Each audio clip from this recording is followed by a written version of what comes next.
دوستانو کومه واقعه چې په پیښور کې مخې ته راغلې ده، دغه واقعه په امام بارګاه یعنی د شیعاګانو په مسجد کې شوې ده چې دوه تنه د وسلې په لاس ورننوتي دي. اول یې په ډزو سره خلک ویشتلي او بیا یې یو درنه چاودنه کړې ده.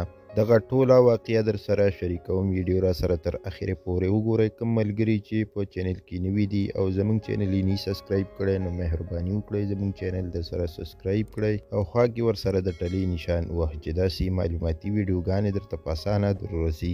سلامونه دوستانو، دغه کومه واقعه چې په پیښور کې مخې ته راغلې ده، د هغې واقعې سی سی ټي وي فوټیج او ویډیو موږ وکتل چې کوم کسان په دغه امام بارګاه کې دماکه کوي. نو اول له دې نه مخکې چې ورننوځي په ډیوټۍ دوه پولیس اهلکار چې پولیس په تمانچه ولي او بل هم ولي، یو په ځای مړ شو او دویم په هسپتال کې په ډیر زخمی حالات کې په سختو حالاتو کې پروت دی.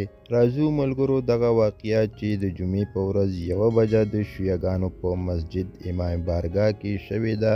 یو دوه کسان چې په لاسونو کې تمانچې وي، اول یې ډزې شروع کړې او وروسته یې بیا یو زورداره دماکه وکړه چې له دغې عمله پکې تقریبا 130 کسان په موقع مړه شوي دي او 50 کسان شدید زخمیان دي چې دغه ټول کسان یې د پیښور غټ هسپتال ریډیټینګ ته منتقل کړي دي او د ډاکټرانو چوټیانې هم منسوخي کړي دي او په چوټۍ ډاکټران یې هم خپلې ډیوټۍ ته راغوښتي او د زخمیانو علاج ډیر په ښه توګه شروع دی چې دغه زخمیان له مرګ څخه وژغورلی شي. دوستانو، دا څه اول ځل نه دی، هر کله چې هم داسې کیږي چې پکې د پښتون ولس وینه تویږي او اکثر په سکولونو یا جوماتونو کې دماکي کیږي چې پکې د پښتون وینه بغیر څه قیمته تویږي.